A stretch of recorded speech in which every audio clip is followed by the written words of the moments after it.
ఒక గ్రామంలో రాము అనే బుడతడు ఉండేవాడు. అతను చాలా ముద్దుముచ్చటగా ఉండేవాడు, కాని కాస్త అల్లరి. ఒకరోజు అతని తల్లి అతడిని బడికి పంపడానికి ప్రిపేర్ చేసుకుంటుంది. తల్లి, రామీ, బాగా చదవు.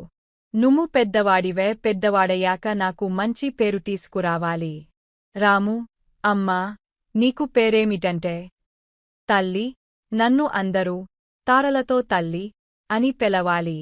రాము, సరే, అమ్మా.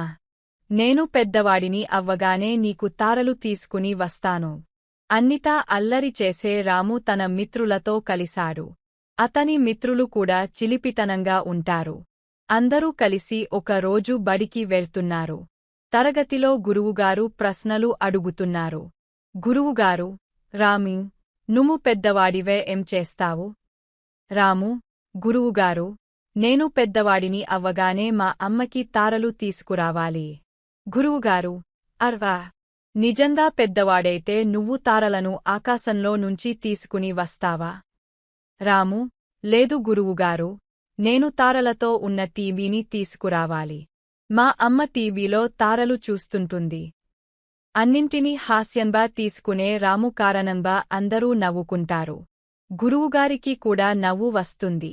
రాము ఆహ్లాదకరమైన బాలుడిగా బడిలో పేరు తీసుకువస్తాడు. శిక్షణ: మనం మన సమస్యలను సృజనాత్మకతతో మరియు హాస్యంతో పరిష్కరించగలం.